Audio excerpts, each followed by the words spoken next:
அனைவருக்கும் வணக்கம். நான் சொல்ற கதைக்கிற கேட்குது தானே என்ன? Oh, sir, audible. சரி. நான் மணிவண்ணன், கலனி பல்கலைக்கழகத்தில் சிரேஷ்ட உதவி பதிவாளராக இருக்கிறேன். நான் உங்களோட இந்த நீங்கள் நான் நினைக்கிறேன் நீங்கள் எல்லாரும் இப்போ அசிஸ்டன்ட் ரெஜிஸ்டார் அசிஸ்டன்ட் பேஸாருக்கு அப்ளை பண்ணினாக்களாக இருப்பீங்க. அதே நேரம் இன்டர்னல் கேட்டகரியில் அப்ளை பண்ணாக்கெல்லாம் எல்லாரும் இருக்கிறீங்களா என்ன?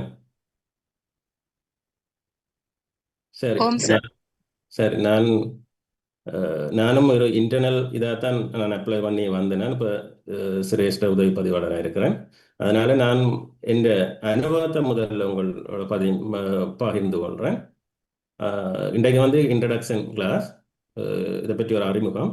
அதுக்கு பிறகு நான் நினைக்கிறேன் இது வேறு வேறு லெக்சரர்ஸும் அரேஞ்ச் பண்ணி உங்களுக்கு தமிழ் மீடியத்திலையும் இப்படி ஒரு ப்ரோக்ராம் ஷெட்யூல் பண்ணி போடணும்னு நினைக்கிறேன், ஒரு சப்ஜெக்ட் வைஸ். நான் உங்களுக்கு ஒரு அறிமுகம் வந்து தரேன். முதலாவது நீங்கள் எல்லாரும்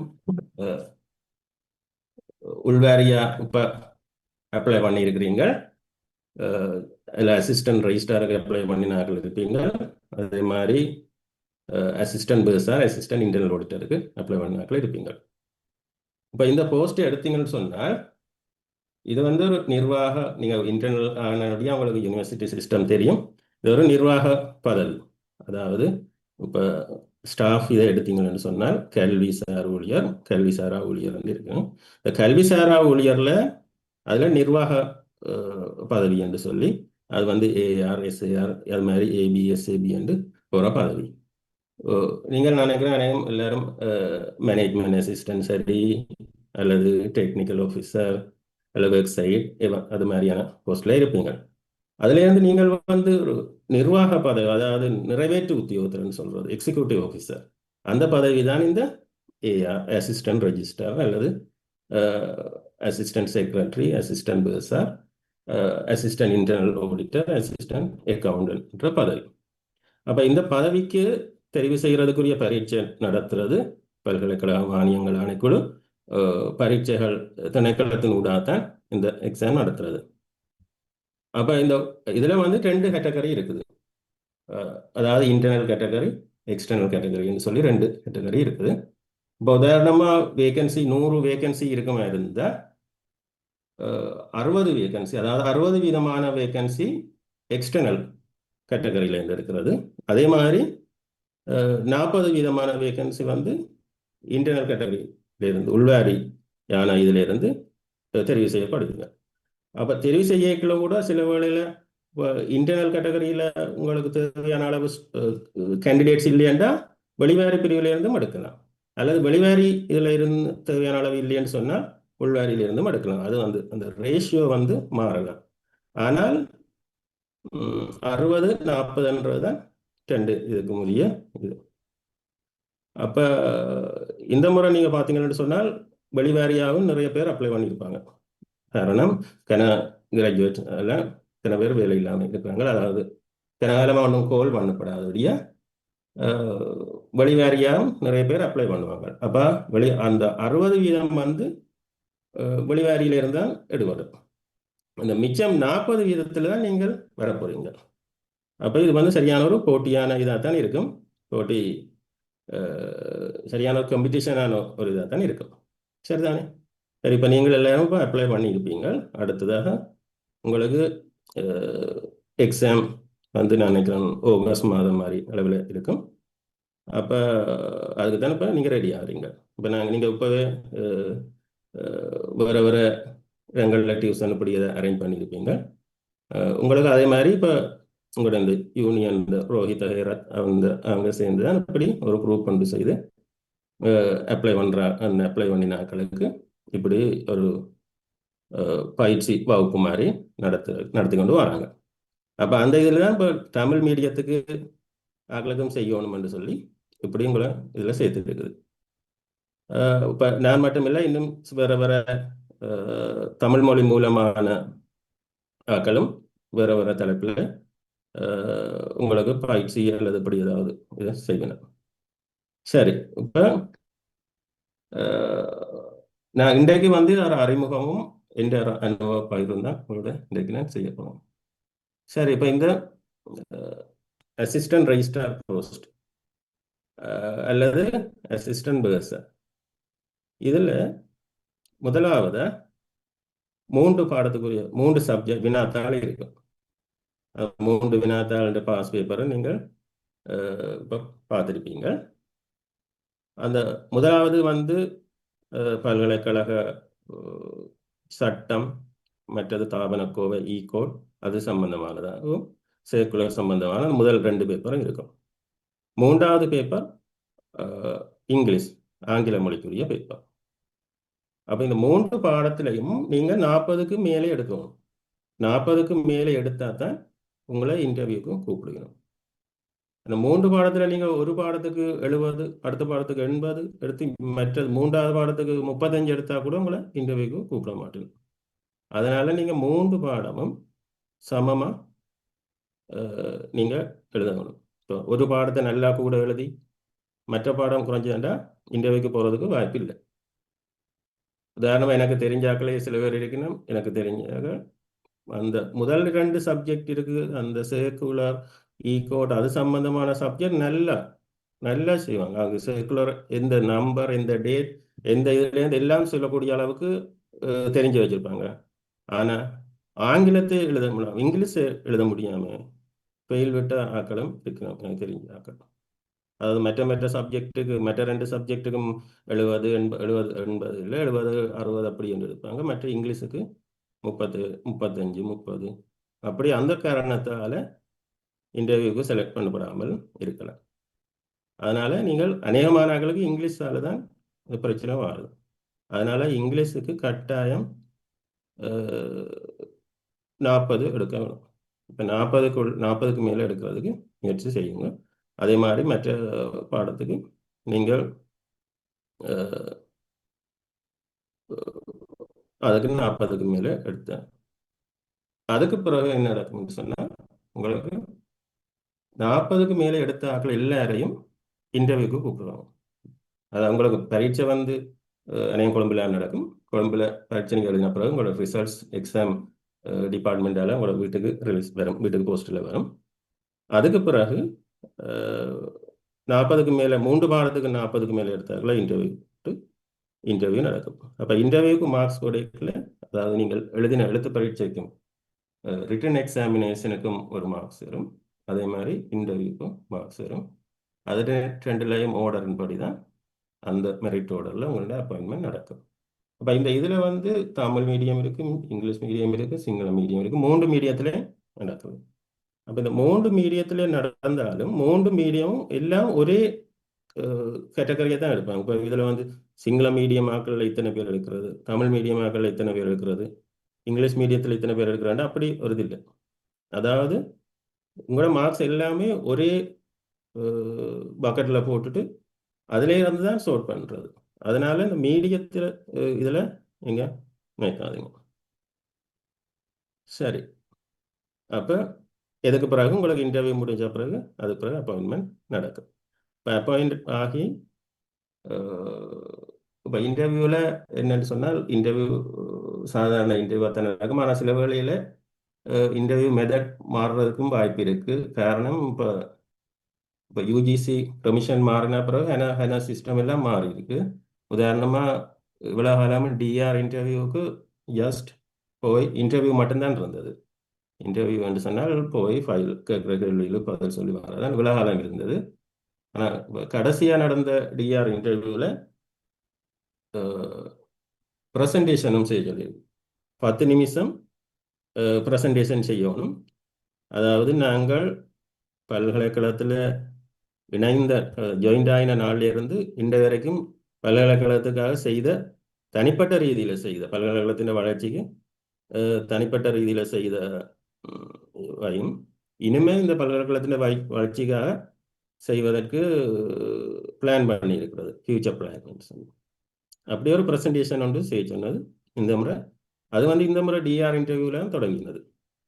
அதே மாதிரி இப்போ சில வேளையில் உங்களுக்கு அப்படி ஒரு இதுவும் வரலாம். ப்ரெசன்டேஷன் ஏதாவது செய்யலை, அதாவது இன்டர்னல் கேட்டகரி இந்த வழியா சரி இது சரி அப்படி அதுக்கு மாறுறதுக்குரிய வாய்ப்பும் இருக்குது. அதுதான் இன்டர்வியூ சிஸ்டம். அப்போ இந்த போஸ்ட்டை எடுத்தீங்கன்னு சொன்னால் இதில் assistant registrar, assistant secretary,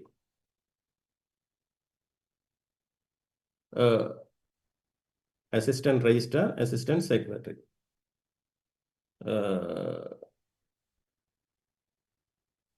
okay ஆஷம். அதாவது அசிஸ்டன்ட் செக்ரட்டரியும் அசிஸ்டன்ட் ரெஜிஸ்ட்ராரும் ஒரே போஸ்ட் வந்து, அதாவது இப்போ சில வேளையில் நீங்கள் யூஜிசியில் அப்பாயிண்ட் பண்ணப்படுவியில் இருந்தால் உங்களோட போஸ்ட் வந்து அசிஸ்டன்ட் செக்ரட்டரி என்று சொல்லி வரும்.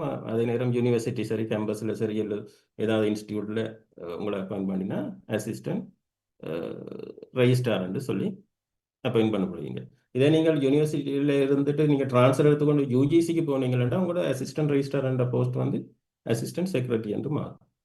அதே மாதிரி தான் assistant bursar, assistant internal auditor, assistant accountant சொல்லி போஸ்ட். இப்போ அசிஸ்டன்ட் அக்கௌண்டன்ட்டா யூஜிசியில் அது சம்பந்தமான ஃபைனான்சியல் ஆஃபீஸராக அசிஸ்டன்ட் அக்கௌண்டன்ட். அதே மாதிரி assistant bursar, assistant internal auditor, அது ரெண்டும் உங்களுக்கு தெரியும். அது என்னட்டு நீங்கள் சிலவளை அப்ளை பண்ணார்கள், சிலவளை உங்களை ஏபியா அப்பாயிண்ட் பண்ணவும் முடியும், அசிஸ்டன்ட் இன்டர்னல் ஆடிட்டராக அப்பாயிண்ட் பண்ணவும் முடியும். சில பேர் வந்து இன்டர்னல் ஆடிட் ஃபீல்டில் விருப்பமானாக்கள் இங்கே இன்டர்னல் ஆடிட்டருக்கு விரும்பி கண்டு போயிடாத யூஜிசியில் அப்பாயிண்ட் பண்ணுவாங்க உங்களை அசிஸ்டன்ட் பேர்சார் அல்லது அசிஸ்டன்ட் இன்டர்னல் ஆடிட்டர். அப்புறம் அசிஸ்டன்ட் பேர்சார்லேருந்து நீங்கள் அடுத்த ப்ரமோஷனுக்கு போகும்போது எஸ்ஏபி, உங்களை கட்டாயம் எஸ்ஏபியாக தானே அப்பாயிண்ட் பண்ண வேண்டியில்லை. அந்த ஆர்டர் படி உங்களை சில வேளையில் சீனியர் அசிஸ்டன்ட் இன்டர்னல் ஆடிட்டராகவும் அப்பாயிண்ட் பண்ணலாம். அதாவது நான் சொல்கிறது, இப்போ நீங்கள் அசிஸ்டன்ட் பேர்சாராக ஜாயின் பண்ணினீங்களா கடைசியில் போகும்போதும் பேர்சார் கேட்டகரியில் தான் போவீங்களாண்டு இல்லை. அதாவது போகும்போது நான் சொல்கிறேன், ரிட்டையர் பண்ணும்போது இன்டர்னல் ஆடிட்டர் அசிஸ்டன்ட் பேர்சார்லேருந்து சீனியர் அசிஸ்டன்ட் இன்டர்னல் ஆடிட்டர் அப்படி மாறலாம் உங்களோட போஸ்ட் வந்து. இதுதான் வந்து இந்த போஸ்ட் சம்பந்தமாக ஒரு அறிமுகம். நான் நினைக்கிறேன் இப்போ நீங்கள் எல்லாரும் பாடம் படிக்கிறதுக்கு விளக்கிட்டு இருப்பீங்க. இப்போ உதாரணமாக இப்போ இன்டர்னல் கேட்டகரியில் அப்ளை பண்ணியிருக்கிற ஆட்களை கூட என்னால் 2 கேட்டகரியாக வகைப்படுத்த முடியும். முதலாவது கேட்டகரி தான் இப்போ பல்கலைக்கழகத்தில் இந்த தாபனக்கில் எஸ்டாப்ளிஷ்மெண்ட் பிரான்ச் அல்லது அது சார்ந்த நிர்வாக சம்பந்தமான கிளைகளில் வேலை செய்கிறாக்களை ஒரு கேட்டகரியாக வகைப்படுத்தலாம். அதே மாதிரி ஃபேக்கல்ட்டியில் அல்லது லேப்பில் வேலை செய்கிற டெக்னிக்கல் ஆஃபீஸர் அப்படியான ஆக்களை இன்னொரு கேட்டகரியாக வகைப்படுத்தலாம். நான் இப்போ கேட்டகரியாக வகைப்படுத்துகிறேன்னு சொன்னால், இப்போ இந்த முதலாவது கேட்டகரியில் இருக்கிறார்கள் எஸ்டாப்ளிஷ்மெண்ட் அட்மினிஸ்ட்ரேஷன் சம்பந்தமான இதில் இருக்கிறார்கள். எப்படியும் அதைவிட இப்படி ஒரு புத்தகம் ஒன்று எப்படி என்றாலும் பார்த்துருப்பீங்க. இந்த புத்தகத்தை வந்து ஈகோட்னு சொல்றது தெரிஞ்சிருக்கும். இந்த ஈகோட்டை நீங்கள் முழுக்க நீங்கள் பாடமாக்கினீங்க. அந்த பாடமாக்குறேன்ட்டு நான் சொல்றது வந்து இதில் என்னென்ன இருக்குன்றதை நீங்கள் தெரிஞ்சு கொண்டீங்கன்னு சொன்னால் கட்டாயமாக உங்களுக்கு ஒரு பேப்பருக்குரிய மார்க்ஸ் எடுக்கக்கூடியதாக இருக்கும். இதே மாதிரி யூனிவர்சிட்டிஸ் ஆக்ட் என்று சொல்லி இருக்குது, பல்கலைக்கழக சட்டம் சொல்லி 1978ஆம் ஆண்டு 16ஆம் இலக்க பல்கலைக்கழக சட்டங்கள்னு சொல்லி இருக்குது. அந்த புத்தகத்தை நீங்கள் ரெடி பண்ணுங்க. அதாவது யூனிவர்சிட்டி வெப்சைட்டில் டவுன்லோட் பண்ணலாம். அதை டவுன்லோட் பண்ணி அதை பாருங்கள். அதே மாதிரி அந்த வர்ற சேர்க்குலர் சம்பந்தமான இதில் நடத்துங்க. இப்போ இந்த 3 இதுவும் ஏற்கனவே ஓரளவு அறிவு இருக்கும், நாலேஜ் இருக்கும். இப்போ இந்த நான் முதலாவது சொன்ன கேட்டகரியான கலக்கு, அதாவது அவன் வேலையை அதுதான். இப்போ சில வேலையில் ஒரு அப்பாயின்மெண்ட் கொடுக்குறோன்னா இப்போ அதுக்கு எஃபெக்டிவ் டேட் போடணும்னா என்ன மாதிரி போடணும், இப்போ நம்ம எஸ்டாப்ளிஷ்மெண்ட்டில் இருக்கிறவங்களுக்கு அப்போ உடனே இந்த கோட் இதில் தான் பார்க்கணும் என்ன மாதிரி எஃபெக்டிவ் டேட் எண்ணலாம்னு சொல்லி. நான் நினைக்கிறேன் கோட் தமிழ் வெர்ஷன் இன்னும் வரையில, சிங்கள வெர்ஷன் வந்துட்டுது. தமிழ் வெர்ஷன் நான் நினைக்கிறேன் இன்னும் வரையில்லைன்னு தான் நினைக்கிறேன். அப்போ கோட்டை பாருங்க. அடுத்தது யூனிவர்சிட்டி ஆக்ட் பாருங்க. இப்போ இதெல்லாம் உங்களுக்கு ஃபேமிலியராக இருக்கும். நான் சொல்கிறது ஃபேக்கல்ட்டியில் வேலை செய்கிறவர்களுக்கு அவைகளுக்கு இந்த இது வந்து தேவையில்லை. அதாவது நான் சும்மா போய் படிக்க போகிறது இல்லையே. எஸ்டாப்ளிஷ்மெண்ட் இருக்கான கட்டாயமாக இங்கே பார்த்தே ஆகணும். சர்க்குலர் ஒன்று வந்து அது என்ன மாதிரி அப்டேட் ஆகிருக்குன்னு பார்த்தே ஆகணும். அதனால் உங்களுக்கு வந்து ஆட்டோமேட்டிக்காகவே உங்களுக்கு நாலேஜ் வரும். அது அது இந்த சர்க்குலரும் படி இது, இந்த இதன் படி இது. இப்போ லீவ் சொன்னால் உதாரணமாக பல்கலைக்கழக ஊழியருக்கு உரித்தான விடுப்புகளை வகைப்படுத்துக அல்லது ஏதாவது விடுப்பு சம்பந்தமாக எழுதுன்னு சொன்னால் இப்போ இது சம்பந்தமாக வேலை செய்கிறார்களுக்கு நல்லபடியாக எழுத முடியும். ஆனால் மற்ற ஆட்கள் என்ன செய்யணும்? அவை தான் இந்த புத்தகத்தை இப்போ எக்ஸாமுக்குன்னு சொல்லி படிக்கணும். உதாரணமாக இப்போ நான் எக்ஸாம் எழுதும்போது ஒரு கேள்வி வந்தது. பல்கலைக்கழகத்தின் துணைவேந்தரை நியமிப்பதற்கான படிமுறைகளை விளக்குக என்று சொல்லி இதான் ஒரு கேள்வி. இது 10 மார்க்ஸ், 10 அல்லது 20 மார்க்ஸ் அப்படி ஒரு கேள்வி என்று. அப்ப நான் முதல் வேலை செய்தது பதிவாளர் அலுவலகத்தில். அந்த பதிவாளர் அலுவலகத்தில் தான் இந்த துணைவேந்தர் நியமன சம்பந்தமான சகல இதழும் செய்கிறது. அதாவது விளம்பரம் அட்வர்டைஸ்மெண்ட் கோல் பண்ணுறதுல இருந்து அதுக்கு பிறகு கமிட்டி அப்பாயிண்ட் பண்ணுறது, council search committee, evaluation committee, அதான் அந்த சர்க்குலரில் இருக்கிற படிமுறை இதுதான். அதை சும்மா பாடமாக்கினா மனதில் வராது. இப்போ ஏற்கனவே ப்ராக்டிக்கலாக செய்து போட்டு அப்புறம் அதுதான் இதுக்கு பிறகு நான் என்ன செய்தேன், இதுக்கு பிறகு என்ன செய்தேன், இதுக்கு பிறகு என்ன செய்தேன் நான் அப்படி என்று சொல்லி அந்த ஓர்டரின்படி எழுதி கொண்டு வரலாம்.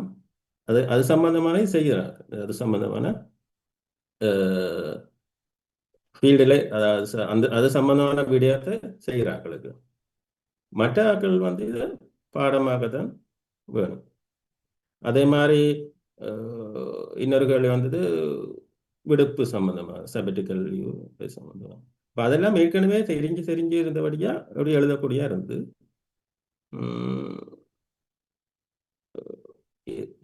அதனால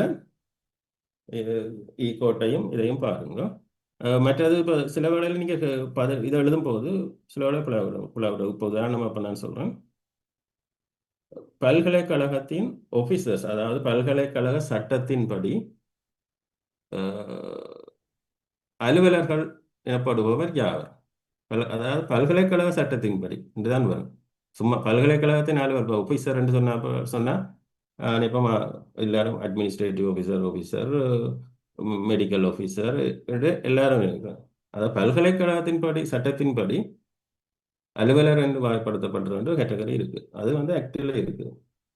ரெண்டு சொன்னோன்னா முதலாவது சில பேர் எழுதுறது வேந்தர், சான்சலர். சான்சலர்ன்றது வந்து அவர் வந்து அலுவலர் இல்லை, ஆஃபீஸர் இல்லை ஆக்டின் படி. அப்போ நீங்கள் சில லெவலில் சான்சலர் நீங்கள் கேட்டால் அது அதே நேரம் அதை எழுதும்போது நீங்கள் அந்த ஓர்டரின் படி எழுதணும். அதாவது ஆர்டர் ஆஃப் ஹைரார்கி, துணைவேந்தர், அது பிறகு பிரதி துணைவேந்தர், பீடாதிபதிகள், பதிவாளர், நூலகர், நிதியாளர், அதுக்கு பிறகு பல்கலைக்கழகத்தின் சட்டத்தின் மூலம் வர அதிகாரிகள் என்று சொல்லி அலுவலர்கள் என்று சொல்லியிருக்கேன். அப்போ அந்த அலுவலர் வந்து அது யாருண்டா ஓப்பன் யூனிவர்சிட்டியில் இருக்கிற சில கேட்டகரி ஆஃபீஸர்ஸ். அதுதான் அந்த கடைசி கேட்டகரியில், அதாவது அலுவலர் என்ற கேட்டகரியில் கடைசி இதில் வருகிறோம். சரிதானே? இப்படி நான் ஒவ்வொரு சப்ஜெக்டாக எடுத்து பார்ப்போம். அடுத்துதான் மற்றது இப்படி சப்ஜெக்டாக பார்க்குறத விட நாங்கள் கடைசி வந்த பாஸ் பேப்பரில் இருந்து ஒன்றா நீங்கள் பார்த்தீங்கன்னு சொன்னால் அந்த பாஸ் பேப்பரில் சில கேள்விகள் பார்த்தீங்கன்னு சொன்னால் திருப்ப அதே மாதிரியான கேள்விகள்லாம் உதாரணமாக ஒரு பதவி ஒன்றுக்கு விளம்பரம், அதாவது ஆள் சேர்ப்பு வெற்றிடம் ஒன்றுக்கு ஒரு விளம்பரம் ஒன்று தயாரிக்க சொல்லி வரும். அது நான் பார்த்தேன் கன பேப்பரில் ஒரே மாதிரி வந்திருக்கு வேறு போஸ்ட்டில். அப்போ நீங்கள் அந்த விளம்பரம் தயாரிக்கிறேன்டா அதற்குரிய ஒரு மெயின் இதுகளை நீங்கள் பாருங்கள். அதாவது ஒரு வெற்றிடத்துக்குரிய விண்ணப்பத்துக்குரிய விளம்பரம் ஒன்று தயாரிக்கும் போது முதல்ல யூனிவர்சிட்டியின் பெயர், அதுக்கு முதல் யூனிவர்சிட்டி லோகோ, கிரஸ்ட், அதுக்கு பிறகு யூனிவர்சிட்டியின் பெயர். அப்படியே அது பொதுவான ஃபார்மேட் இருக்கும். அந்த ஃபார்மேட்டை நீங்கள் கட்டாயமாக நீங்கள் நினைக்கிறேன் அது ஒவ்வொரு முறையும் வர்ற கேள்வியாக இருக்குது பார்த்தோங்க. அதனால் அந்த இதை நீங்கள் ஃபார்மேட்டை வச்சுக்கொள்ளுங்க, செய்து பாருங்கள். அப்போ அந்த பதவியும் அந்த பதவிக்குரிய தகுதி, சம்பளம் அது மட்டும்தான் வேறுபடும். அப்போ நீங்கள் அதை தவிர அது தவிர தெரியாட்டி மற்ற எல்லாம் நீங்கள் சரியாக எழுதுறீங்கன்னா அதுக்கும் ஒரு குறிப்பிட்ட அளவு புள்ளியை நீங்கள் பெறக்கூடியதாக இருக்கும். இப்படியே நாங்கள் ஒவ்வொரு பேப்பரை எடுத்து பார்ப்போம். இனிமேல் இதுதான் நான் உங்களுக்கு அறிமுகம் எழுதுகிறேன். எதுவும் இது சம்பந்தம் உங்களுக்கு எதுவும் கேட்க இருந்தால் கேளுங்க.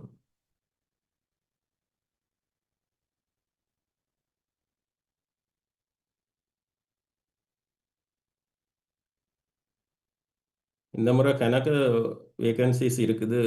எனக்கு கனகாலமாக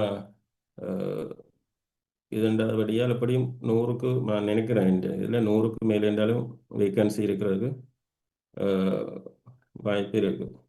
அப்போ 100க்கு மேலே என்று சொன்னால் எப்படியும் 40 பேருக்குரிய நான் நான் இதில் நினைக்கிறேன், சரியாக எனக்கு தெரியல. 40 பேருக்கு வாய்ப்பு இருக்குது. இதில் 83 பேர் இருக்கிறீங்க. 80 என்ன விட்டால் 82 பேர். இப்போ உங்கள் எல்லாருக்கும் இப்போ இது கிடைக்கணும் முதல்ல நான் வாழ்த்துறேன். பாஸ் பேப்பர் அதை கேட்க அதுக்கு இந்த மாதிரி ஒரு பாஸ் பேப்பர்லேயும் ஒரு கேள்வி அந்த இருக்கிற கேள்விகளை எடுத்து அந்த கேள்விக்கு என்ன மாதிரி விடை எழுதுறதுன்றதை பார்ப்போம். நான் உதாரணமாக சொன்னேன், சில பேர் அந்த ஆஃபீஸர் சொன்ன உடனே வேந்தர்லேருந்து தொடங்க சொன்னாங்க. அப்போ அப்படி அந்த சில பிள்ளைகள் இருக்கு, அந்த எழுதுகிற மெதட் அப்படின்றது பார்க்கணும். சார், சொல்லுங்க.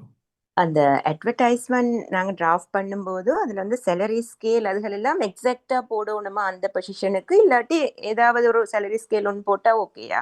இல்லை, அந்த பொசிஷனுக்குரியது தான் நீங்கள் போடணும். அதாவது ஒர்க்ஸ் இன்ஜினியருக்குரிய அட்வர்டைஸ்மெண்ட் சொன்னால் ஒர்க்ஸ் இன்ஜினியருக்குரிய இதுதானே போடணும். Right okay sir. அப்ப அப்போ அதுல மற்ற அதை தெரிஞ்சிருக்க நீங்கள் வேணும் போடும் அதில் என்னென்ன பிறவிட்டாலும் பொசிஷன். உங்களுக்கு பெருசாக மார்க்ஸ் குறையாது. உங்களுக்கு மற்ற ஃபார்மேட் எல்லாம் சரியான விதத்தில் இருக்குமே. அதாவது இருக்குதானே அப்ளிகேஷன் வில் பி கோல்டு, இது அங்கே தமிழில் தானே எழுதணும். இப்போ இந்த பதவிக்கான விண்ணப்பம் இத்தனையாம் தேதியிலேருந்து இத்தனையாம் தேதி வரை கோரப்படுகிறது என்று அந்த அட்வர்டைஸ்மெண்ட்ல கடைசியில் போடணும் பதிவாளர் என்று. அப்ப அந்த ஃபார்மட் சரியா இருந்தா ஓரளவு ஓகே தானே? salary ஓரளவு scale ஓகே, different ஓரளவு இல்லை, ஆயிருந்தாலும் 100க்கு பரவாயில்லை. 90 வீதம் okay. Okay sir, thank you. Pass paper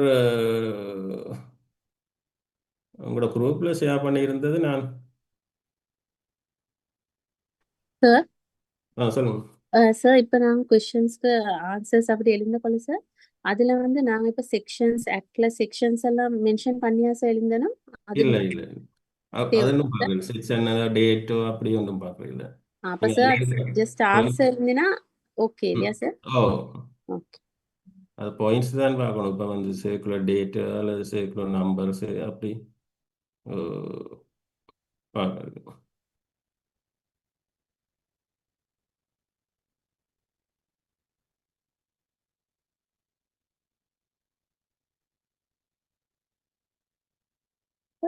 so act numbers எல்லாம் மென்ஷன் பண்ண வேண்டி வருமா? அதுக்கு மார்க்ஸ் இருக்குதா? அதுக்கு 2 மார்க்ஸ் நான் நினைக்கல இருக்குமெண்டு. ஆனால் உங்களுக்கு தெரியுமா இருந்தால் நீங்கள் அதை மென்ஷன் பண்ணலாமா? நீங்கள் அந்த ஆக்ட் நம்பரை பாடமாக்கி டைமை வேஸ்ட் பண்ணுறதை விட அந்த டைமில் இந்த பாயிண்ட்ஸ் எல்லாம் நீங்கள் பாடமாக்கிறீங்க. இப்போ அதை பாடமாக்குறேன்னு நான் சொல்கிறது மனதில் வச்சுருந்தீங்கன்னா உங்களுக்கு சும்மா இருக்கும். கடைசியாக வந்து சர்க்குலர் அதுகள் பதக்கைகள் அதில் பற்றி பார்ப்போம். அப்படி புதுசாக வந்த விடயங்களும் வரும், மற்றது ட்ரெடிஷனலாக வர விடயங்களும் வரும். இப்போ பேரவையின் கடமைகள் என்ன, பேரவையின் பொறுப்புகள் அப்படி அது சார்பாகவும் வரலாம். புதுசாக நினைக்கிறேன் பேசறிக்கு அது சம்பந்தம் ஒரு சர்க்குலர் ஒன்று வந்திருந்தது. அந்த சர்க்குலரை பாருங்க.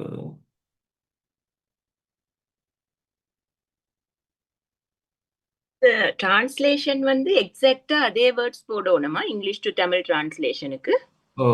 அதே வேர்ட் போட்டால் தான் சரியா இருக்கும். எக்ஸாக்ட். அஹ், இது வந்து இந்த டிரான்ஸ்லேஷன் இல்லை, அதாவது டாக்குமெண்ட்ஸ் வந்து தந்து சிங்களத்துல தந்து இங்கிலீஷுக்கு என்ன தமிழ்ல தந்து இங்கிலீஷுக்கு ட்ரான்ஸ் பண்றதா, இங்கிலீஷ்ல இல்ல தமிழ்லையும் இங்கிலீஷ்ல சிங்களத்திலையும் இல்ல தந்து இல்ல இங்கிலீஷ்ல ரெண்டு தந்து பாட்டு இங்கிலீஷுக்கு சார். மன்னிச்சுக்கொள்ளுங்க சார், இங்கிலீஷ்ல தந்து போட்டு தமிழ்ல டிரான்ஸ்லேட் பண்ணணும். இங்கிலீஷ்ல தான் தருவாங்க, தமிழ்ல தான் டிரான்ஸ்லேட் பண்ணணும். அது இப்ப நீங்கள் அதுல சில டிரான்ஸ்லேஷன் பிரின்சிபல்ஸ் கையாளணும் என்றால் சிலதுக்கு தமிழ்ல சில இப்ப ப்ரொபர்ப்னு தந்துச்சு நம்ம இப்பமே, அப்ப அதுக்கு சமனான ஒரு ப்ரொபர்ப கொடுக்கணும் மொழியே அதே அப்படியே நேரடியா சொல்லுக்கு சொல் டிரான்ஸ்லேட் பண்ண இயலாது. இல்லை அதில் வந்து இப்போ சில யூனிவர்சிட்டிக்குன்னு சொல்லி சில டேர்ம்ஸ் இருக்குன்னு தானே. இப்போ ஓடிட் குவரின்னு சொல்லி வந்தேன். அது ஓடிட் குவரி எனக்கு வந்த ஞாபகத்தில் சொல்கிறேன்னா, எனக்கு ஓடிட் குவரின்னு சொல்லி வந்தது. அப்போ அதுக்கு அது தமிழில் கணக்காய்வு ஐய வினா என்று அப்படியான டேர்ம்ஸ்கள் வருவான்னு நினைக்கிறேன்.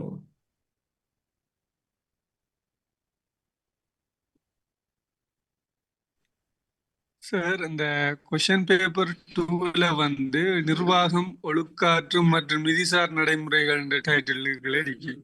அதுக்கும் சேர்க்குலரா படிச்சா ஓகேவா, ரொம்ப வேற நோட்ஸா எப்படின்னு கொஞ்சம் சொல்லுங்க. ஒழுக்காற்று நடவடிக்கை சம்பந்தமா கோட்ல இருக்கு தானே, அதில் பாருங்க. அதில் வந்து ஒழுக்காற்று நடவடிக்கையில் ப்ரிலிமினரி இன்கொயரி, அதாவது முதற்கட்ட விசாரணை, ஃபார்மல் இன்கொயரி, அந்த அதுக்குரிய வித்தியாசம் என்ன, அப்படி ஒரு வர்றதுக்கு வாய்ப்பு இருக்குது. அதாவது ப்ரிலிமினரி இன்வெஸ்டிகேஷனுக்கும் ஃபார்மல் இன்கொயரிக்கும் என்ன வித்தியாசம் என்று அது சம்பந்தமாக கோட்ல இப்போ புதுசாக வந்த கோட்ல இருக்கு, பழசில் இருக்கு. அது சம்பந்தமாக பாருங்க. மற்றது கொடுக்குற பனிஷ்மெண்ட் என்னன்னு சொல்லி, இந்த பனிஷ்மெண்ட்லேயே அந்த இதை கட்டாயம் பாருங்கள, அந்த சேலரியை இடைநிறுத்துறது, ஸ்டாப்பேஜ், அந்த 4 கேட்டகரி இருக்குது. ரிடக்ஷன் ஆஃப் சேலரி, அப்படி அந்த 4க்கும் உரிய வித்தியாசத்தை கட்டாயமாக பாருங்க. வர்றதுக்கு வாய்ப்பு இருக்குது. அடிக்கடி அப்படி வர்றது போன முறை எங்களுக்கு இபி எக்ஸாம் நடந்தது. அந்த இபி எக்ஸாம்லையும் வந்தது கேள்வி இது சம்பந்தமா. மற்றது அதுக்கு கொடுக்குற பனிஷ்மெண்ட் அதில் பாருங்க. அநேகம் கட்டாயம் இந்த ஒழுக்காற்று நடவடிக்கையில் ஒரு கேள்வி வரலாம். அந்த லொகேஷன் எங்களுக்கு செலக்ட் ஆகி நான் அப்பாயிண்ட் பண்றது ரிட்டன் எக்ஸாம் மார்க்ஸை வச்சுதானா, இல்லாட்டி இன்டர்வியூ மார்க்ஸ்லையா? இல்லை, இப்போ உங்களோட ரிட்டன் எக்ஸாம் மார்க்ஸ் இருக்குது, அது இன்டர்வியூ மார்க்ஸ் இருக்குது, ரெண்டையும் கூட்டி அந்த அவரேஜில் ஓட பண்ணுவாங்க.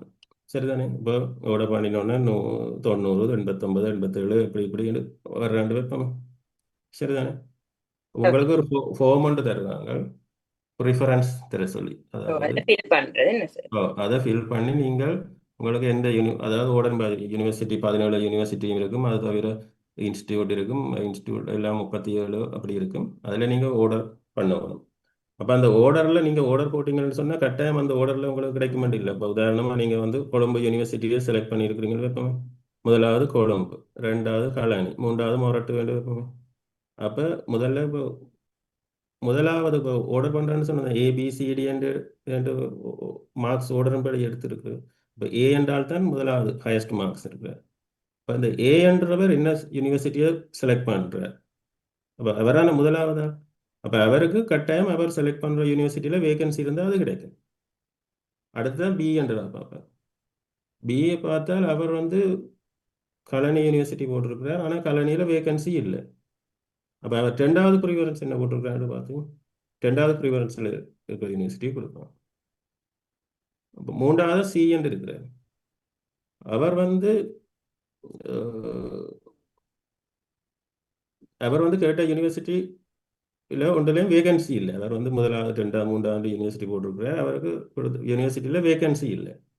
அப்போ 3வது ஆள் என்ன செய்யறாங்க, அதாவது இப்போ 1வது ஆர்டர் இருக்கு யூஜிசி கொழம்பு நினைக்கிறேன், அந்த ஆர்டரின் படி பார்த்து அவருக்கு அந்த யூனிவர்சிட்டி வரும். இதான் இப்படிதான் செய்கிறேன்.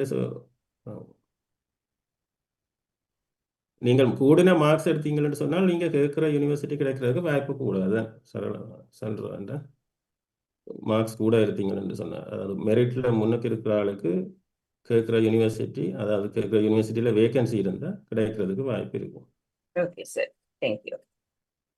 மற்றது இப்போ அநேகமான உங்களுக்கு இப்போ நீங்கள் இருக்கிற இடத்துல இருந்து உங்களுக்கு தூரமான இடத்துக்கு சில வேலை கிடைச்சதுன்னு சொன்னால் நீங்கள் கட்டாயம் போய் அசியூம் பண்ணுங்கள். அசியூம் பண்ணி இப்போ நீங்கள் பெர்மனெண்ட்டாக என்ன, அதனால உங்களுக்கு கன்ஃபர்மேஷனுக்கு 1 வருஷம் தான் இருக்கு. 1 வருஷம் தான் இப்போ ஏஆர் என்ன பிறகு 1 வருஷத்தில் உங்களுக்கு கன்ஃபர்மேஷன் இருக்கும்.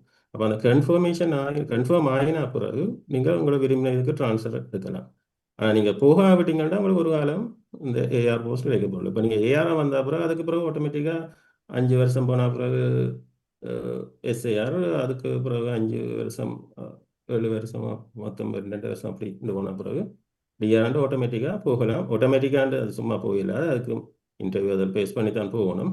இப்போ நீங்கள் இந்த முதலாவது ஸ்டெப்பில் போயிட்டீங்கன்னா அதுக்கு பிறகு சுகமாக போகலாம். இப்போ இது வந்து ஆயிரம் தான் பிரச்சனை. அதனால் இப்போ உங்களுக்கு தூர இடத்துல கிடைச்சா கூட முடிஞ்ச அளவுக்கு போக பாருங்க.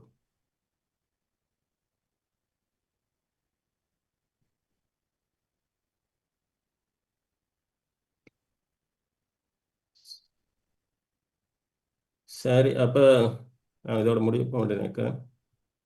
இனிமேல் நான் நினைக்கிறேன் டேட் இதில் டைம் டேபிள் பண்ணி உங்களுக்கு தெரியப்படுத்துகிறோம்.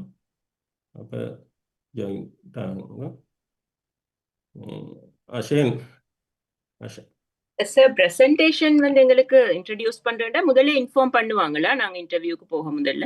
இன்டர்வியூ போக முதல் அதாவது நீங்கள் பாஸ் பண்ணி, அதாவது உங்களுக்கு இது வந்த பிறகு இன்டர்வியூக்கு ஒரு மாதத்துக்கு முதலாண்டாலும் நான் நினைக்கிறேன் உங்களுக்கு இதில் ப்ரெசன்டேஷன் இருக்குன்னு சொல்லி நாங்க தெரியும். ப்ரிப்பேர் பண்ணிக்கிட்டு போக வேணுமே இந்த ஸ்லைட். நான் சொல்கிறேன், நான் ப்ரெசன்டேஷன் நடக்கும்னு நான் சொல்லலை. நான் சொல்கிறேன் இன் கேஸ் நடந்தாலோ மாறி இருக்கு, சிஸ்டம் மாறி இருக்குன்னு சொல்லி. அப்ப நாங்க எந்த லாங்குவேஜ்ல சிட் பண்ணணுமோ அந்த லாங்குவேஜ்ல பிரசன்டேஷன் ப்ரிப்பேர் பண்ணி கொண்டு போக வேணுமா சார்? இன்டர்வியூ வந்து இங்கிலீஷில் நடக்கும். அங்கே நாங்கள் ப்ரெசன்டேஷன் தமிழில் போய் ப்ரெசன்டேஷன் பண்ண அங்கே அவங்கள தமிழ் விளங்காது. ஓகே சார், அப்ப எல்லாரும் இங்கிலீஷ்ல தான் செய்ய வரும். இங்கிலீஷில் இருக்கும். இந்த பேப்பர் 1ம் 2ம் ஈகோட்டையும் எக்டையும் பேஸ் பண்ணி தானே சார் என்ன வரும்? ரெண்டுக்கும் பெரிய ஈகோட் ஆக்ட் மற்றது அதாவது சர்க்குலர், அதாவது சர்க்குலரில் இருக்கிறது. இப்போ பேராசிரியரை நியமிக்கும் படிமுறைகள் என்ன மாதிரி, அல்லது மாணவர்களுக்கு பேர்சரி கொடுக்கறதுக்கு செலக்ட் பண்ணுற படிமுறை என்ன மாதிரி அண்ட் அந்த சர்க்குலர் சம்பந்தமானதும் வரலாம். அதாவது பெரிய ஒரு ஏரியா அந்த இதில் வருமென்று சொல்லல, அது சர்க்குலர் சம்பந்தமாகவும் வரலாம். அது மாதிரி சொன்ன மாதிரி பிசி அப்பாயிண்ட் பண்ணுறது எப்படி, பல்கலைக்கழகத்தில்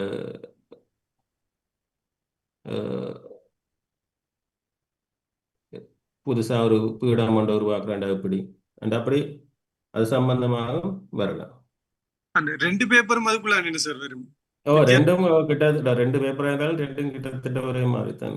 ஒரே மாதிரி. Okay, thank you sir. இந்த ப்ரெசன்டேஷன் என்று சொல்கிறது டிஆர் ப்ரோமோஷன் அதில் கேட்டிருந்த டாபிக் அண்ட் இல்லை நாங்கள் என்ன செய்தது, அதாவது பல்கலைக்கழகத்துக்காண்டி நாங்கள் சாதாரணமாக செய்கிற வேலை இல்லை. அதாவது எங்களுக்கு அந்த லிஸ்ட் ஆஃப் டிகிட்டில் இருக்கிற வேலை இல்லை. அதை தவிர மேலதிகமாக நான் பல்கலைக்கழகத்தின் வளர்ச்சிக்காக என்ன செய்தேன்ன்றது, இனிமே இந்த வளர்ச்சிக்காக என்ன செய்ய போகிறோம் 10 நிமிஷ ப்ரெசன்டேஷன். அதுக்கு பிறகு அந்த ப்ரெசன்டேஷன் சம்பந்தமாக தான் கேள்வி. அது வந்து டிஆருக்கு இன்ட்ரடியூஸ் பண்ணினது, அதனால இதுக்கு ஏஆருக்கும் இன்ட்ரடியூஸ் பண்ணலாம் அல்லது பண்ண முடியும், பண்ணாமலும் போகலாம். அப்படி ஒன்று இருக்குன்றது சொல்றோம். அந்த பிரசன்டேஷன் வந்து உங்களுக்கு ப்ராம்ப்டா சொன்னவங்களா இம்ப்ராம்ப்டா தான் செஞ்சதா சார்? ஒரு வருஷத்துக்கு ஒரு வருஷம் இல்லை, ஒரு மாசத்துக்கு முதல்ல சொன்னவங்க இப்படி ப்ரெசன்டேஷன் இருக்கு, நாங்கள் செய்து அதை அப்லோட் பண்ணணும். இந்த இதில் நாங்களோட ஆன்லைனில் அப்லோட் பண்ணணும். பண்ணிட்டு ப்ரெசன்டேஷன் டைம், இன்டர்வியூ டைம் போய் ப்ரெசென்ட் பண்ணணும். சார் எங்களோட கொஷனில் இப்போ ஒரு 5 மார்க்ஸுக்குரிய கொஷன் சொன்னா ஆன்சர் வந்து எந்த மாதிரி இருக்கணும்? ஸ்ட்ரக்சர்டா எவ்வளோ வேர்ட்ஸ் வந்து அதுக்குள்ள நம்ம போடணும்ன்ற மாதிரி ஏதாவது ஐடியா இருக்கா சார்? எப்படி இப்போ வந்து பேப்பர் வந்து 3 மணித்தியாலம் சொன்னேன், சரிதானே? அப்போ இப்போ 5 மார்க்ஸுக்குரிய பேப்பருக்கு, அதான் 100 மார்க்ஸுக்கு 3 மணித்தியாலம் சொன்னால் 5 மார்க்ஸுக்கு எவ்வளவு நிமிஷம் அலோகேட் பண்ணுறது தெரியும் தானே? ஓகே, அதை பேஸ் பண்ணி டைம் அலோகேட் பண்ணி உங்களால் அந்த நேரத்துக்குள்ள எழுதக்கூடியது எழுதும்.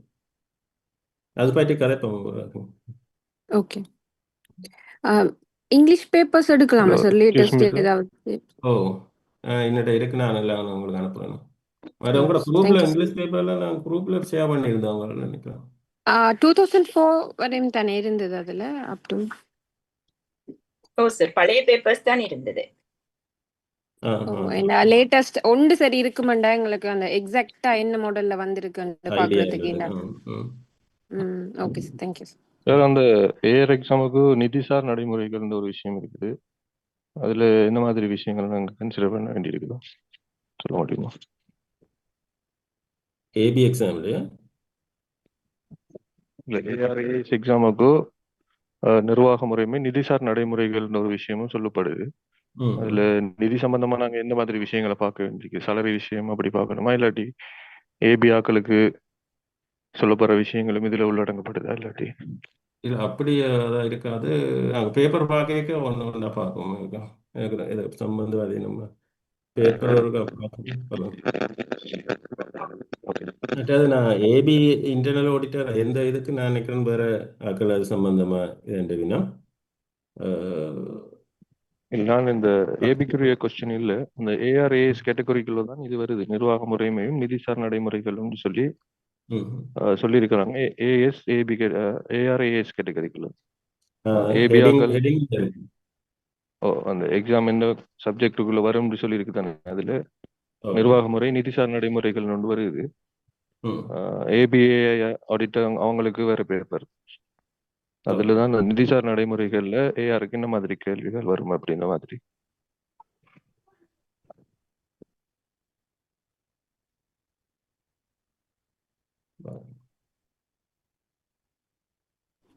அது வந்து சார் அந்த தலைப்பு வந்து அவங்க அந்நேரத்துல இருந்து அதே ஹெட்டிங் வந்து மெயின்டைன் பண்ணிட்டு வந்திருக்காங்க. நிதிசார் கொஸ்டின்கள் மிச்சம் குறைவு.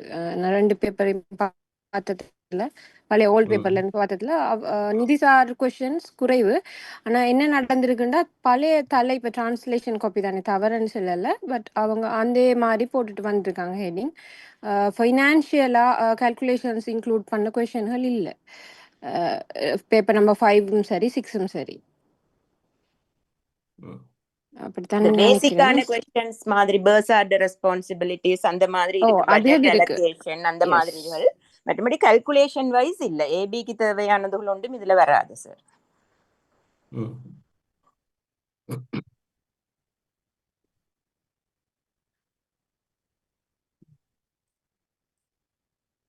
பேப்பர் வந்து ரிஃப்ரெஷ் ஆகணும்.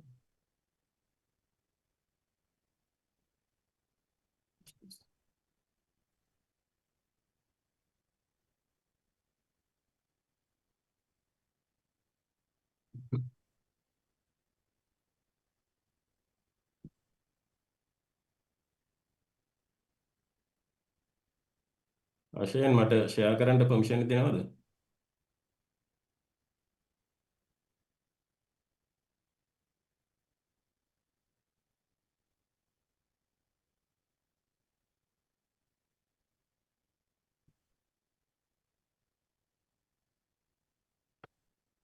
அதில் இதுக்கு பொது நிர்வாகம் மற்றும் நிதி நடைமுறைகள். ஆனால் இதில் நிதி சம்பந்தமான பெரிய இதாண்டு இல்லை. இந்த நான் பார்க்குற 2017ஆம் ஆண்டு இந்த பேப்பர் வந்து பல்கலைக்கழகம் ஒன்றில் வெற்றிடமாக கொஸ்டின் பேப்பர் பாஸ் பேப்பர் பார்த்ததுல சம்பந்தமா அவ்வளவு வரல. அதை நாங்கள் கன்சிடர் பண்ண தேவையில்லையா, இல்லாட்டி அதுக்கும் ப்ரிப்பேர் பண்ண இல்லை வேண்டியிருக்குதா? அப்படி நீங்கள் அவ்வளவு ஏபி அளவு டீப்பாக போகவில்லை. சொன்ன மாதிரி அந்த ஹெடிங் வந்து அப்படியே போய் கொண்டிருக்கு. நிதி நடைமுறைகள், ஃபைனான்சியல் ப்ரொசீடியர்.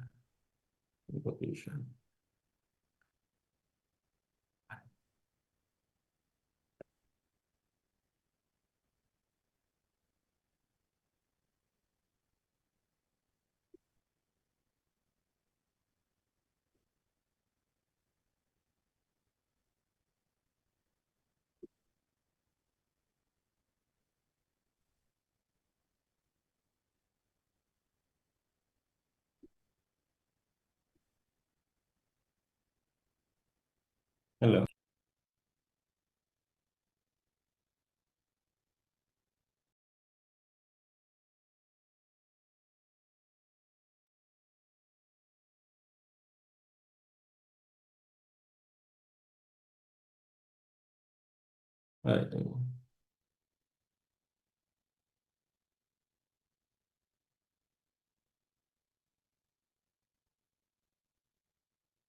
இப்போ இந்த பேப்பரை பார்த்தா இந்த இதுதான் ஹெடிங், பொது நிர்வாகம் மற்றும் நிதிசார் நடைமுறைகள்.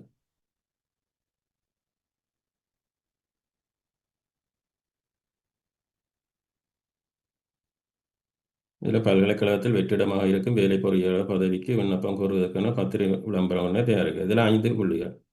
இது நல்லபடியாக 5 புள்ளிகள் எடுக்கலாம். இது கட்டாயம் அநேகம் வர்றதுக்கு வாய்ப்பு இருக்கு.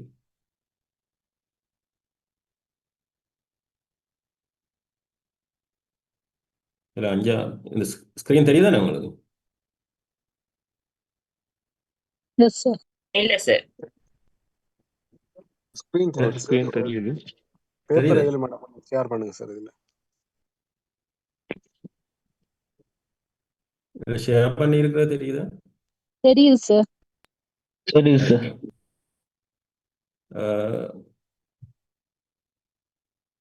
எனக்கு இந்த பேப்பர் நீங்கள் பார்த்துருப்பீங்க. பகுதி ஒன்று கட்டாயம் செய்ய வேண்டியது நிதிசார் பொது நிர்வாகம் மற்றும் நிதி நடைமுறைகளில் ஒரு 3 மணித்தியாலம். இப்போ இந்த 3 மணித்தியாலத்தில் இதில் முதலாவது பகுதி 1 எல்லா வினாக்களுக்கும் விடையளிக்கணும். பகுதி 2 6 வினாக்களுக்கு. பகுதி 1 வந்து 50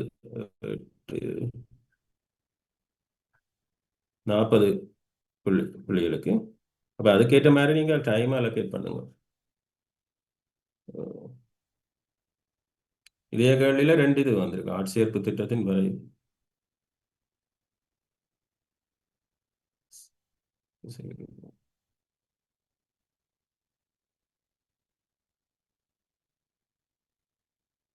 எனக்கு இந்த பேப்பர் எல்லாம் உங்கள்கிட்ட இருக்குன்னு நினைக்கிறேன்.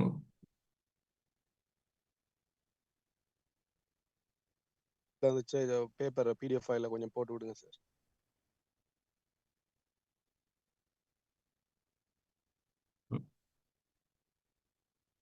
சரி, நாங்கள் அப்போ இதோட க்ளோஸ் பண்ணுவோம். என்ன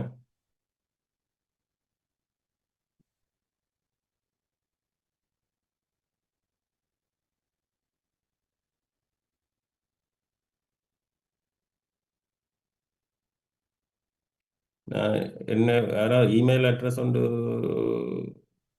ஷேர் பண்ணிங்கன்னா அந்த இமெயிலுக்கு அனுப்புகிறேன். நீங்கள் அப்புறம் உங்களுக்கு ஷேர் பண்ணுங்க பேப்பரை. ஓம் சார், கூகுள் டிரைவுக்கு திரும்பி போட்டுக்கொள்ளலாம். அப்போ இமெயில் அட்ரஸ் வந்து போட்டு விடுவோம். நான் இந்த இமெயிலை இப்போ அனுப்பி யாசில் SAU இமெயிலுக்கு அனுப்புகிறோம். நீங்கள் ஷேர் பண்ணிக்கிறோம். யாருக்கு அனுப்பியிருக்கீங்க சார்? இப்போ இமெயில் அட்ரஸ் யாசில் ஜசீல். ஜே வந்து கேபிட்டல் இருக்கு. ஜசீல் நீங்கள் சவுத் ஈஸ்டர்ன் யூனிவர்சிட்டி என்ன? South eastern. அவங்களோட நம்பரையும் இருக்கு, அதில் போட்டு விடுங்க. அப்போ உங்கள்கிட்ட கேட்டு ஜசீல் வந்து ஜே வந்து கேபிட்டல்ல கிடாக்கு இமெயில் ஜசீல். ஓகே, நான் அந்த இமெயிலுக்கு அனுப்பி விடுறேன். நீங்கள் ஜே வந்து சரியோ அது? சரி. இப்ப சரி. மற்றது இன்னொரு நோட்ஸ் மாதிரியும் இருக்குது. மொரட்டுவை யூனிவர்சிட்டி ரெஜிஸ்ட்ரார் முதல்ல இருந்த ரெஜிஸ்ட்ரார் சார். ஒரு நம்பர் குறைய தம்பி.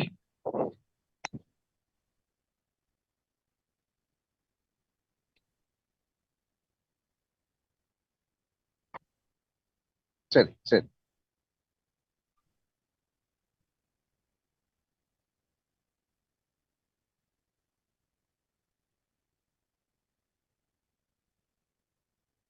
மொரட்டுவை யூனிவர்சிட்டி முதல்ல இருந்த ரெஜிஸ்ட்ரார் கம்பைல் பண்ண நோட்ஸ் இருக்கு. அதை அப்புறம் பாருங்க. நான் மெயிலுக்கு அனுப்பி விடுறேன். சரி, அப்போ நான் இதோட ஒரு நேரத்தை பொதுவா எல்லாருக்காகவும் செலவழிச்சு உங்களோட சொந்த நேரத்தை எல்லாத்தையும் நலனுக்காகவும் செலவழிச்சு வந்ததுக்கு நன்றிகள்.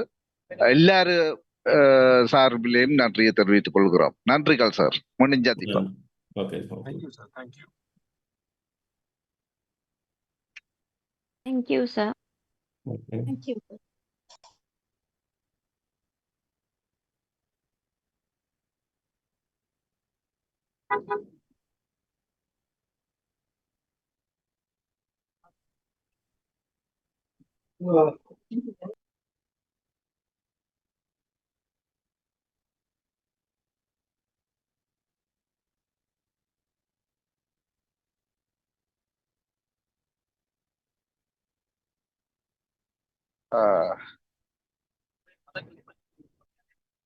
ஆஹ் நீங்கள் சவுத் ஈஸ்டர்ன் யூனிவர்சிட்டியில எந்த யூனிட்ல தம்பி இருக்கிறீங்க? இப்ப நம்பர் போட்டிருந்தவர் அவர் லீவ் ஆகிட்டாரு. சரி. அவர் நர்சிங் ஆஃபீஸரா இருக்காரு ஆ ஹெல்த் சரி. சென்டர்ல. சரி, நன்றி. அந்த ரெக்கார்டிங் எடுத்து சாரி இந்த பிடிஎஃப் எடுத்து இதுல போட்டு கூகுள் டிரைவ்ல போட்டு எல்லாரும் பகிர்ந்து கொள்ளும். அந்த இங்கிலீஷ் எக்ஸாமுக்கு வந்து டைம் போதாம இருக்கிறது. அது இந்த முறையும் 1.5 hours தானே வரும், கூட வருமா? இப்படித்தான் இங்கிலீஷ்க்கு சாதாரணமா எப்பயுமே 1.5 hour தான் போட்டுக்கிறாங்க இல்லையா? அந்த சாதாரணமா அந்த இங்கிலீஷ் பேப்பரை வந்து ரிலீஸ் பண்றாங்க இல்ல சாதாரணமா. சில இந்த கொடுக்கிறது. அதாவது அந்த பேப்பரை எழுதிட்டு அதுலயே கொடுக்கணுமே ஒவ்வொரு முறையும். அந்த ஹையர் டிப்ளமா இன் இங்கிலீஷ்ல இருக்கிற அதே ஓப்பன் யூனிவர்சிட்டியில இருக்கிற higher diploma in English paper உள்ள சில கொஸ்டின் அதே வாடையில அதே மாதிரி கேள்வி வடிவங்கள்ல தர்றதா இருக்குது. மற்றது ஏ லெவல் பேப்பர்ல ஜெனரல் இங்கிலீஷ்ல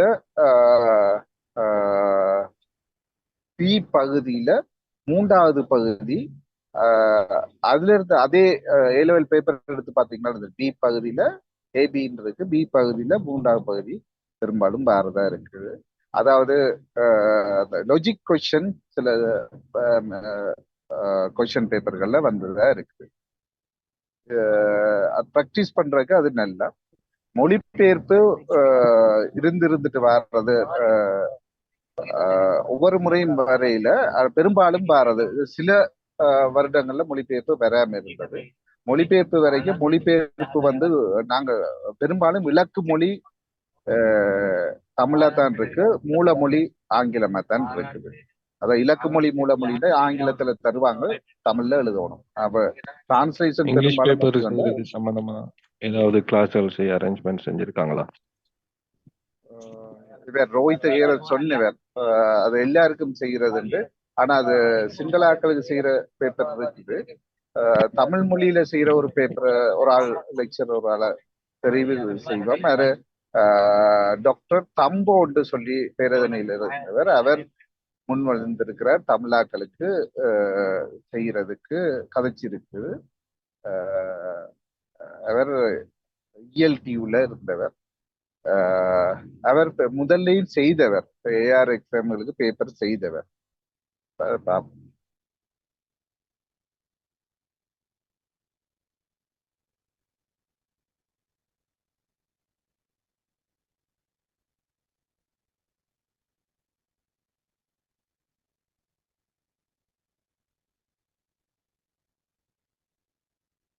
எனக்கு ஒரு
கோட்ல வந்து முக்கியமான செக்ஷன் என்னன்னு நீங்க திரும்ப கிளாஸ் செய்யும் போது பாயிண்ட் அவுட் பண்ணி சொல்ல இயலுமா?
ஓ இன்னுமா சார்?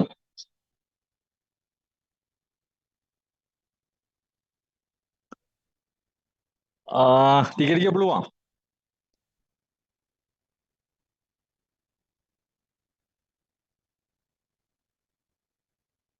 ஓகே.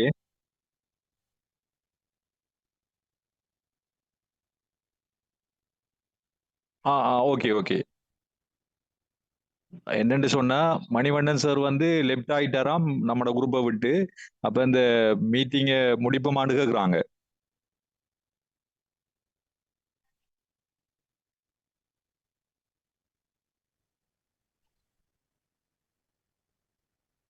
අශයෙන් ඉවරයිද මීටින් එක?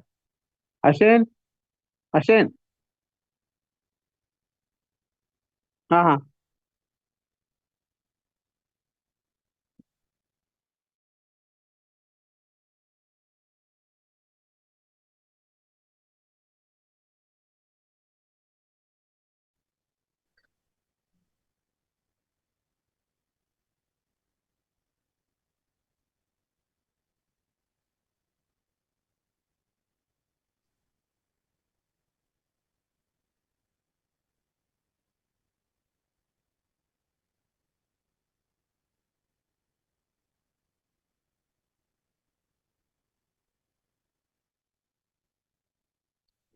ம்.